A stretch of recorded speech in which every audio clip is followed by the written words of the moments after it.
Hi guys, have you ever wondered why there are people who struggle to achieve anything in life and there are others who have everything laid out in front of them? Do you want a better future for yourself? Join me, Cosmin, in finding patterns we can use to improve our journeys, such as the 3 points of happiness, the chain of similarities, and others.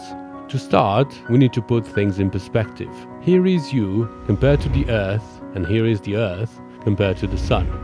And then the Sun compared to UY Scuti, the largest star known to date.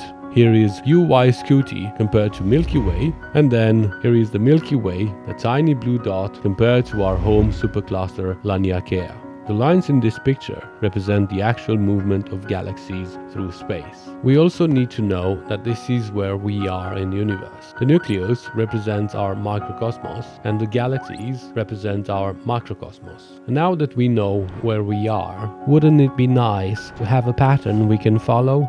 A pattern of being normally responsive to and in harmony with the environment. A pattern of being in syntony with the universe.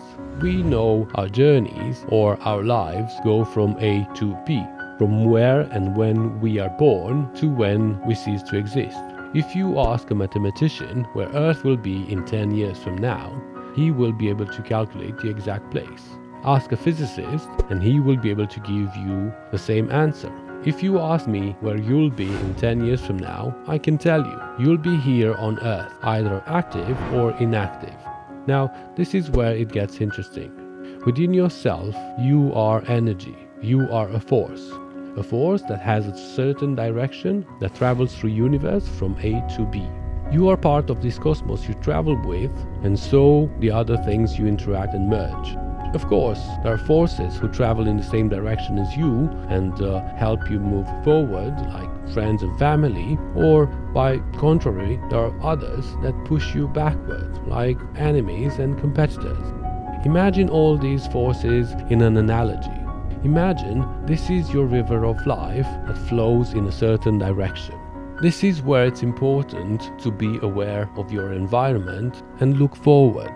This is where it's important to be present in the now and not dwell on past events which cannot be changed.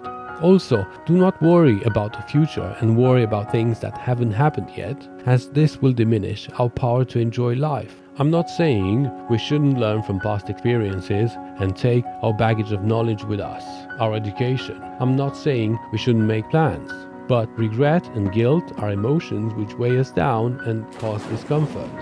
This is where it's important to follow your river and not paddle against it, as you will just use your energy in vain. Here, now, the present moment is all that matters. By focusing your attention on what is happening in the here and now, we have the ability to transform not just our own life, but also the lives of many others we interact with. If we look forward, we can see opportunities or avoid conflicts and difficulties. If we look forward, we can stop and enjoy a small sheltered bay, for example, or we can avoid rocks coming our way. Even rocks are energy, stored energy, as Einstein said. I will give you an example.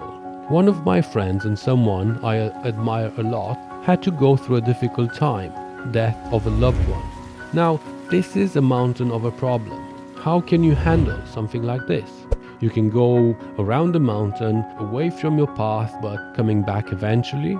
You can choose to go over it with a bit of effort, or the most difficult, to go through it. My friend is a very strong character, one like I've never seen before, and they went through the mountain. Maybe you can do it as well, but isn't it better to accept loss and mourn?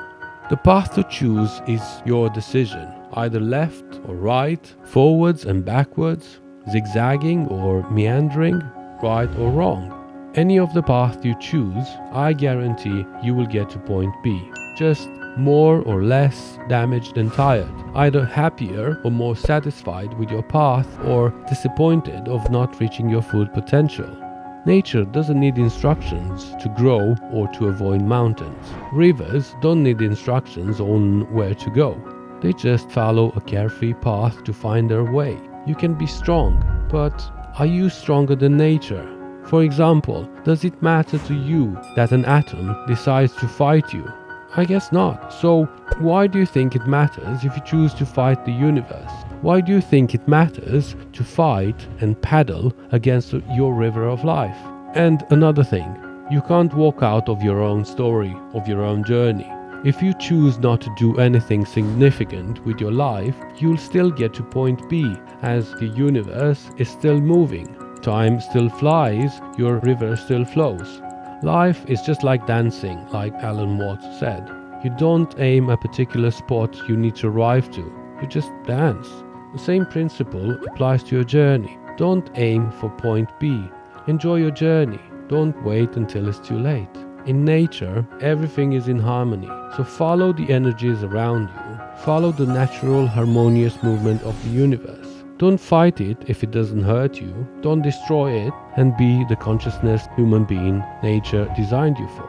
Did you like this video? Do you want to grow with me? Subscribe to my channel or show your support on my website on cforward.co.uk. Thank you.